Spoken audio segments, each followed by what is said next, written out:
سخت دل ہوتے، سخت مزاج ہوتے، تو صحابہ کرام حضور کے ارد گرد رہتے، بھاگ گئے، کیونکہ جو آدمی سخت مزاج ہوتا ہے اس کے قریب نہیں جاتے ہیں لوگ، بار بار خاندانوں میں بار بار لوگ سخت مزاج ہوتے ہیں، چھوٹے بچے کی بات میں، نوجوان کی بات میں، ان کے ساتھی کی بات میں، وہ بیچارہ آگے نہیں رہتا۔ وہ نبی کریم صلی اللہ علیہ وسلم کے لیے اللہ تعالیٰ نے ارشاد فرمایا فَبِمَا رَحْمَةٍ مِّنَ اللَّهِ لِنتَ لَهُمْ، اللہ کی رحمت کی وجہ سے آپ صحابہ کرام کے لیے نرم ہو گئے، وَلَوْ كُنتَ فَظًّا غَلِيظَ الْقَلْبِ، اگر آپ سخت زبان ہوتے اور سخت دل ہوتے تو یہ صحابہ آپ کے ارد گرد سے بھاگ جاتے۔ اس لیے فاعف عنہم، صحابہ کرام کو معاف کرتے رہیے، کوئی غلطی ہو جائے تو معاف کر دیجیے،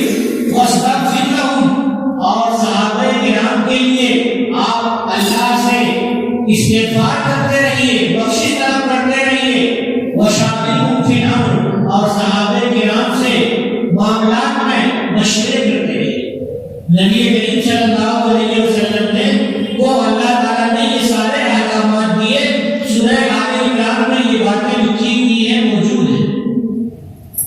حضرت نبی کریم صلی اللہ علیہ وسلم نے خود ارشاد فرمایا ان اللہ تعالیٰ بعثنی رحمۃ للعالمین، کہ مجھے اللہ تعالیٰ نے رحمت للعالمین بنا کر کے بھیجا ہے، ساری دنیا کے لیے رحمت بنا کر کے بھیجا ہے، وَهُدًى لِّلْعَالَمِينَ، ساری دنیا کے لیے ہدایت بنا کر کے بھیجا ہے، رہنمائی بنا کر کے بھیجا ہے کہ میں صراط مستقیم کا کو دکھاتا ہوں اور روشنی کا راستہ دکھاتا ہوں، اور تاریکی سے مسلمانوں کو اور تاریکی سے میں نکالتا ہوں، یعنی شرک سے نکال کر کے اسلام کی روشنی میں لاتا ہوں۔ وَأَمَرَنِي رَبِّي بِمَحْضِ الْمَعَازِفِ وَالْمَسَامِعِ، أَمَرَنِي رَبِّي، میرے پروردگار نے حکم دیا ہے، بِمَحْضِ الْمَعَازِفِ، مہک کے معنی نیم ہا ورا، مہک کے معنی مٹا دینا، میوزک وغیرہ کو، گانے بجانے کے آلات کو ختم کرنے کے لیے اللہ کے نبی صلی اللہ علیہ وسلم کہہ رہے ہیں کہ اللہ نے مجھے بھیجا ہے، مجھے حکم دیا ہے۔ گانے بجانے اور مختلف قسم کے بازے یہ اسلام میں نہیں ہے، یہ سب مشرکین کے پاس ہے، ان چیزوں کو مشرکین پسند کرتے ہیں، لیکن ہم لوگ ہیں کہ ہم لوگ موبائلوں میں بھی گانے بجانے لگتے ہیں اور میوزک رکھتے ہیں اور ہم اس کے قریب ہوتے ہیں، یہ مناسب نہیں، کیونکہ اگر میوزک بجے، زیادہ میوزک بجے تو میوزک بجنے سے نفاق آتا ہے، نفاق آتا ہے، میوزک سے نفاق آتا ہے۔ الغنا یبطل النفاق، جو گانے بجاتے ہیں یہ قلب میں نفاق پیدا کرتے ہیں۔ تو مسلمان آج جو بہت زیادہ میوزک میں پڑے ہوئے رہتے ہیں، مختلف قسم کے بازے کرتے ہیں اور بار بار لوگ تو کان میں لگائے ہوئے صبح سے شام تک سنتے رہتے ہیں، گانے بجانے سنتے رہتے ہیں، اور اس کا کام بھی کر رہے ہیں تو گانے سن رہے ہیں، اور دوسرے اپنے گھر کا کام کر رہے ہیں تو بھی گانے سن رہے ہیں، اتنا زیادہ مضامین میں لگنا یہ مشرک کی علامت ہے، مومن کی علامت نہیں ہے۔ مومن کی علامت ہے گانے بجانے سے دور رہیں۔ ایک تو ہے زبان سے کوئی چیز گانا، مثال کے طور پہ قرآن پاک کی آیت کو اچھے انداز سے پڑھنا، یہ بہت اچھا ہے۔ نبی کریم صلی اللہ علیہ وسلم کی تعریف کے لیے نعتیں پڑھنا بہت اچھا ہے، یا پاکیزہ اشعار پڑھنا، نظمیں پڑھنا، غزلیں پڑھنا، یہ ٹھیک ہے۔ گندگیاں کبھی قابل قبول نہیں ہے، اسلام نے کبھی بھی فحاشی کو اسلام نے قبول نہیں کیا ہے، اسلام میں کوئی گنجائش نہیں ہے فحاشی۔ چنانچہ حضور نے فرمایا کہ اللہ نے حکم دیا ہے کہ یہ میوزک اور گانے بجانے کی جو چیزیں ہیں سب کو میں ختم کروں، معازف اور مسامیر۔ اس کے بعد فرمایا والاوثان، بتوں کو ختم کرنے کا اللہ نے حکم دیا ہے۔ اس لیے اللہ کے نبی صلی اللہ علیہ وسلم نے فتح مکہ کے موقع سے خانے کعبہ کے اندر رکھے ہوئے بتوں کو ایک ایک بت کو توڑ کر کے ہٹا دیا اور خانے کعبہ کو صاف کر دیا، عرب میں کوئی بت نہیں رہ گیا اور اسلام غالب آ گیا اور شرک ڈب گیا۔ حالانکہ شرک ڈرنا رہا تھا اور کہہ رہا تھا کہ مسلمانوں کو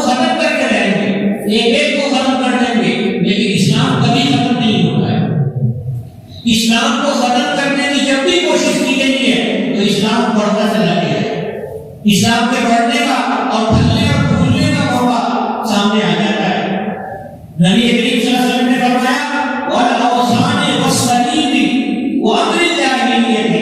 اللہ نے بتوں کے ختم کرنے کا حکم دیا ہے، صلیب یعنی عیسائیوں کی علامتوں کو ختم کرنے کا حکم دیا ہے۔ عیسائیوں کی جو علامتیں ہیں، جو کراس بناتے ہیں، یہ ختم کرنے کا حکم دیا ہے۔ یعنی اسلام کی جو جنگ ہے یہ عیسائیوں کے خلاف بھی ہے۔ اسلام جو توحید پیش کرتا ہے یہ عیسائیوں کے خلاف ہے۔ عیسائیت کو بھی اسلام پسند نہیں کرتا کیونکہ وہ 3 خدا مانتے ہیں اور اسلام میں 1 خدا مانا جاتا ہے، اور مشرکین ہزاروں خدا مانتے ہیں، دکھانے کعبہ میں 360 مانتے تھے اور رکھے تھے۔ امر جاہلیت، زمانے جاہلیت کی جو چیزیں ہیں ان چیزوں کو بھی اللہ کے نبی صلی اللہ علیہ وسلم فرما رہے ہیں کہ اللہ نے حکم دیا ہے مجھے ختم کرنے کا، ان چیزوں کو بھی میں ختم کر کے رہوں گا۔ غرض یہ کہ نبی کریم صلی اللہ علیہ وسلم نے دنیا سے خرابیوں کو ختم کرنے کی پوری کوشش کی، ہر طرح کی خرابی کو ختم کرنے کی کوشش کی اور ایمان کی دعوت دی۔ ایمان یہ رحمت ہے اور جو اعمال صالحہ ہیں، نیک اعمال ہیں، یہ بھی رحمت ہے۔ تو دنیا میں اگر ایمان قبول کر لے تو دنیا میں رحمت میں رہے گا، اور جب دنیا میں رحمت مل گئی تو آگے جنت ہے اور جنت میں بھی رحمت ہی رحمت رہے گی۔ اس لیے نبی کریم صلی اللہ علیہ وسلم کا نام نامی پڑھ لینے کے بعد اور کلمہ طیبہ کو پڑھ لینے کے بعد، لا الہ الا اللہ محمد رسول اللہ پڑھ لینے کے بعد یہاں بھی رحمت اور وہاں بھی رحمت، یہ جناب محمد رسول اللہ صلی اللہ علیہ وسلم کی رحمتیں ہوگی۔ اسی کے ساتھ یہ بھی یاد رکھیے کہ رسول اللہ صلی اللہ علیہ وسلم کی رحمت اتنی عام ہے کہ اس امت میں مشرکین پر بھی اجتماعی عذاب نہیں آئے گا۔ جیسے نوح علیہ السلام کے زمانے میں مشرکین پر اجتماعی عذاب آ گیا تھا، جیسے لوط علیہ السلام کی بستی میں پوری بستی کو، سدوم کو اللہ تعالیٰ نے غرق کر دیا اور آج وہاں پر بحر میت ہے۔ جیسے حضرت موسیٰ علیہ السلام کے زمانے میں فرعون کے جتنے تھے، یعنی بنی اسرائیل کے مخالفین جتنے تھے، سب کو دریا میں اللہ نے ڈال دیا۔ ایسا عذاب مشرکین پر بھی قیامت تک نہیں آئے گا۔ محمد رسول اللہ صلی اللہ علیہ وسلم کے آنے کے بعد سے قیامت تک عمومی عذاب نہیں آئے گا۔ یہ کیوں نہیں آئے گا؟ رحمت للعالمین ہونے کی وجہ سے، رسول اللہ صلی اللہ علیہ وسلم کی رحمت ہونے کی وجہ سے نہیں آئے ایسا عذاب۔ اور یہ مشرکین کے لیے آزمائش ہے کہ تم ایمان کو قبول کر لو، اللہ موقع دے رہے ہیں، اسلام کی طرف آ جاؤ، توحید کی طرف آ جاؤ۔ ہر مسلمان کو کلمہ طیبہ کی گواہی غیر مسلم کے سامنے دینی چاہیے، کسی بھی طریقے سے۔ کوئی بھی بات چل رہی ہو تو اتنا کہہ رہے ہیں کہ ہم ایک اللہ کو مانتے ہیں اور سارے نبیوں پر ایمان کرتے ہیں، محمد رسول اللہ صلی اللہ علیہ وسلم کو اللہ کا آخری نبی مانتے ہیں، تاکہ اللہ تعالیٰ پر پوچھیں مشرک سے کہ تمہیں کلمہ معلوم تھا کہ معلوم تھا، تو وہ یہ انکار نہ کرنے پائے۔ اور کہیں ہم سے اللہ پوچھیں کہ تمہارے ساتھ مشرکین رہتے تھے اور تم نے ان کو کلمہ نہیں پہنچایا، تو ہم جواب دیں کہ اللہ ہمیں جتنا پہنچا سکتا تھا اتنا ہم نے پہنچایا۔ ان کو یہ نہیں کہیں کہ آپ کلمہ پڑھ کے مسلمان ہو جائے، یوں نہیں بولا جاتا ہے۔ وہ اللہ کا ڈالتے ہیں ان کے دل میں، اپنے بارے میں بتائیں کہ ہم مسلمان اس لیے ہیں کہ ایک اللہ کو مانتے ہیں اور محمد رسول اللہ کو اللہ کا پیغمبر مانتے ہیں۔ یہ گواہی دی جاتی ہے اور یہ گواہی یہی دعوت یہی شروع ہو جاتی ہے، دعوت یہی شروع ہوتی ہے، بعد میں آگے بات ہوتی ہے۔ تو دعوت ہر مسلمان کے لیے ضروری ہے کہ وہ شہادت غیر مسلموں کے سامنے پڑھے۔ حضرت نبی کریم صلی اللہ علیہ وسلم نے ایک جگہ ارشاد فرمایا، انی لم ابعث لعانا، میں لعنت کرنے والا، گالیاں دینے والا بنا کر کے بھیجا نہیں گیا ہوں، میں لعنت کرنے والا یعنی رحمت سے دوری کی بددعا کرنے والا بنا کر کے بھیجا نہیں گیا ہوں، انما وہ اس کو رحمت، میں تو رحمت بنا کر کے بھیجا گیا ہوں۔ یہی رحمت للعالمین جناب محمد رسول اللہ صلی اللہ علیہ وسلم کی ہے کہ جس رحمت للعالمین کو ہم اور آپ دیکھ رہے ہیں۔ طائف کا میدان تھا، طائف میں رسول اللہ صلی اللہ علیہ وسلم کو کتنی تکلیف دی گئی، بدن پہ کتنے پتھر مارے گئے تھے کہ بدن پر سے خون نکل کر کے جوتے میں پورا کا پورا خون بھر گیا، کتنے پتھر مارے گئے تھے اور ایسی کیسی گالیاں دی گئی تھی اور ایسی کیسی باتیں کہی گئی تھی، یہاں تک کہ اللہ کی طرف سے فرشتہ آ گیا۔ جا کر کے طائف میں دیکھیے جہاں پر مسجد رحمت للعالمین ہے، تو اس کے بیچ میں ادھر پہاڑ ہے ادھر پہاڑ ہے، وہاں پہ آبادی تھی پہلے زمانے میں، اب وہاں پر سڑک وغیرہ بنائی ہوئی ہے اور تھوڑی سی آبادی پرانے مکانات ادھر ہے، ورنہ پوری آبادی عبداللہ ابن عباس رضی اللہ عنہ کے قبر کی طرف آ گئی۔ جو لوگ طائف جاتے ہیں وہ دیکھتے ہیں، تو آبادی پہلے اس طرف تھی۔ فرشتوں نے کہا رسول اللہ صلی اللہ علیہ وسلم سے کہ آپ حکم فرما دیں تو دونوں پہاڑوں کو ہم یوں ملا دیں گے اور بیچ میں جتنے لوگ ہیں سب کے سب کشتر میں مر جائیں گے، ختم کریں۔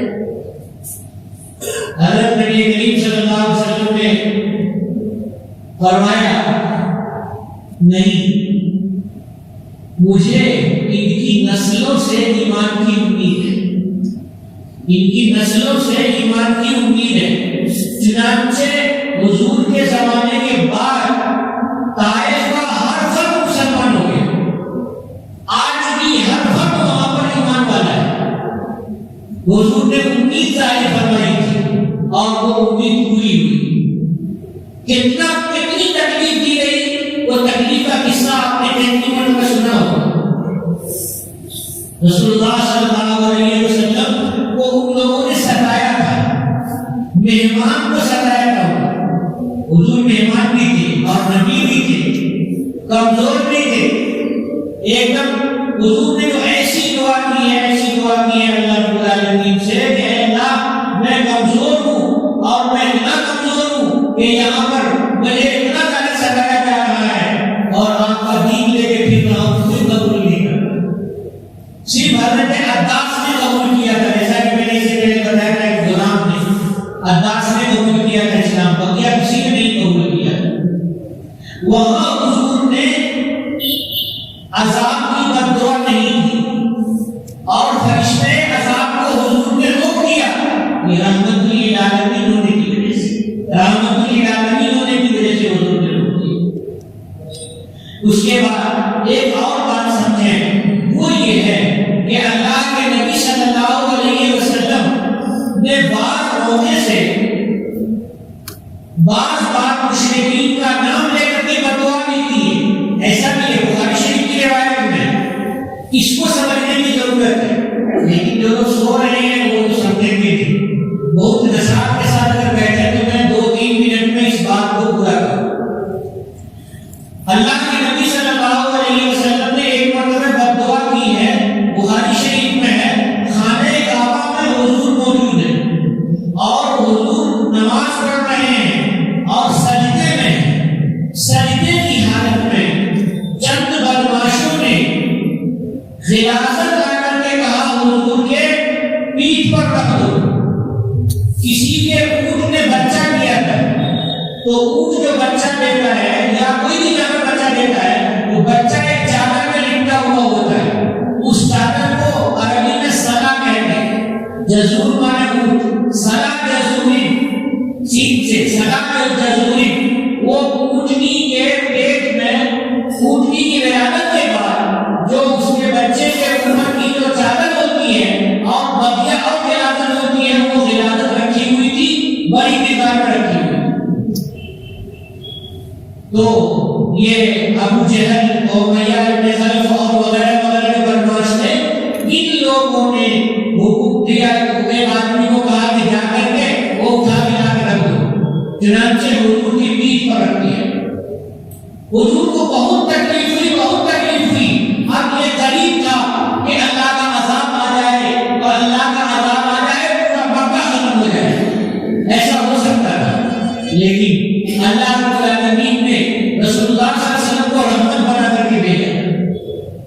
حضور نے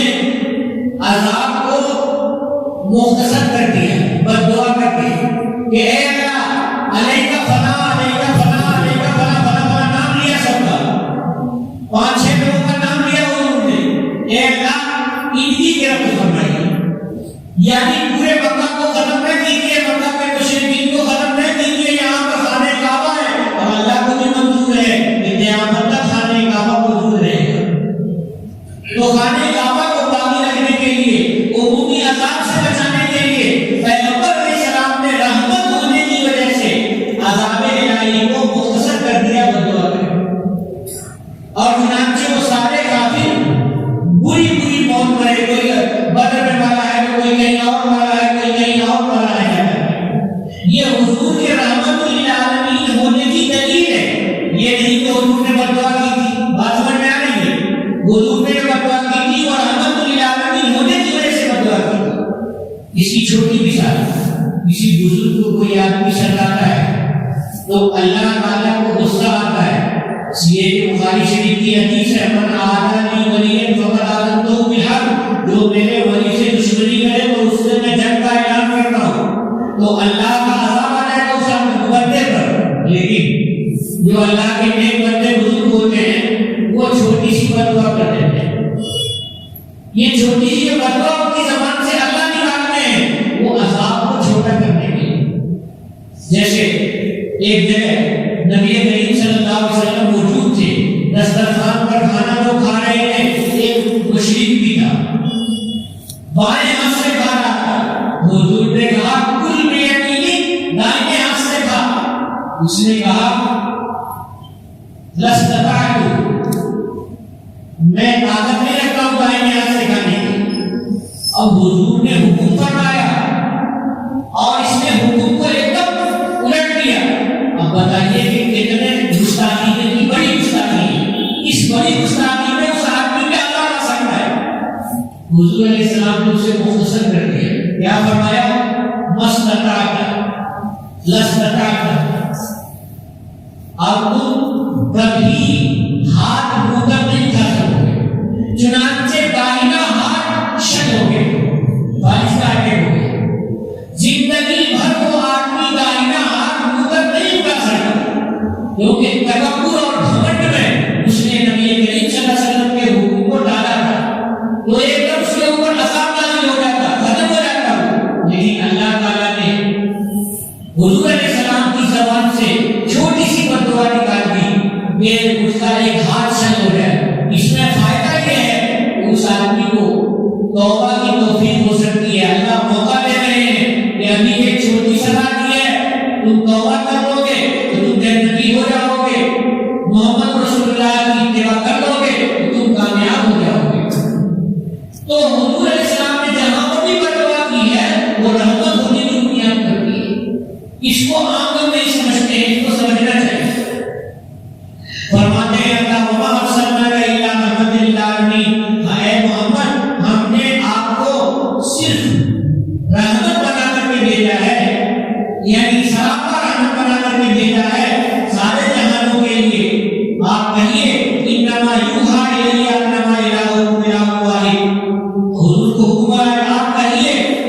کہ ہمارے اوپر اللہ کی طرف سے وہی آئی ہے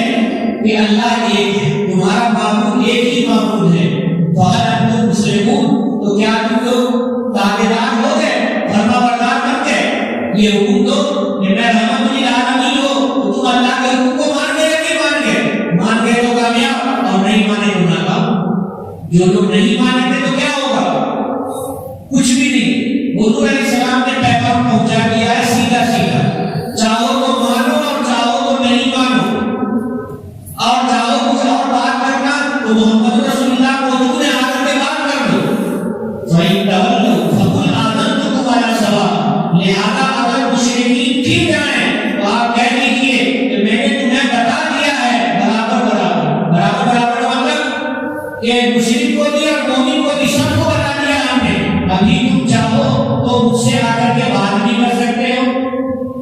ایسا نہیں ہے کہ عذاب اللہ کا آ گیا ہے اور تم ایمان نہیں تمہیں ایمان قبول کرنے کا وقت ختم ہو گیا ایسا نہیں ہے ابھی تم ایمان قبول کر سکتے ہو ابھی بات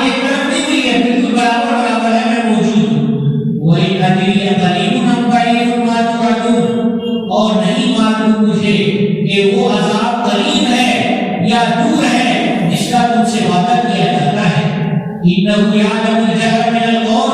یقیناً اللہ تعالیٰ کی ذات ایسی ہے جو زور سے کہی ہوئی بات کو بھی اللہ تعالیٰ سنتے ہیں، جانتے ہیں، اور جو باتیں تم سینوں میں چھپاتے ہو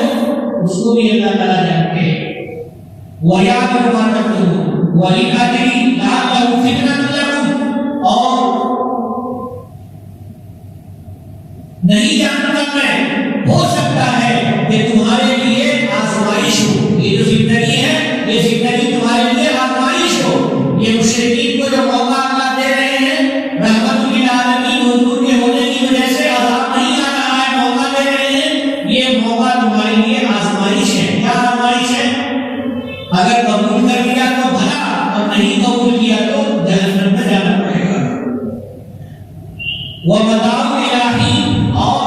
لطف اٹھانا ہے، فائدہ اٹھانا ہے ایک مدت تک۔ یہ زندگی ایک مدت تک ہی ہے، آگے نہیں ہے۔ آگے تو ایمان کا پھل دکھائے گا، ایمان نہیں ہے تو کوئی پھل نہیں ملے گا، پھر سزا ملے گی۔ قال رب احکم بالحق، نبی کریم صلی اللہ علیہ وسلم نے ارشاد فرمایا، یعنی اللہ تعالیٰ سے دعا کی حضور نے، اے اللہ فیصلہ فرما دیجئے درست طریقے سے، سچا فیصلہ فرما دیجیے۔ اللہ اگر سچا فیصلہ فرما دیجیے، نبی کریم صلی اللہ علیہ وسلم اللہ سے دعا کریں سچا فیصلہ فرما دیجیے، یعنی اب میں نے دین کو پہنچا دیا ہے لوگوں کو، یہ مانتے رہے ہیں۔ تو اللہ تعالیٰ نے فیصلہ فرمایا غزوہ بدر میں، میدان بدر میں یہ سب کے سب گئے اور وہاں پر بڑے بڑے شہداء قتل کر دیے گئے۔ یہ اللہ کا فیصلہ ہوا۔ مفسرین لکھتے ہیں کہ یہاں پر رب حکم بالحق سے مراد غزوہ بدر، اور میں نے تفصیل پہلے بھی بتائی ہے۔ وَرَبُّنَا الرَّحْمَٰنُ الْمُسْتَعَانُ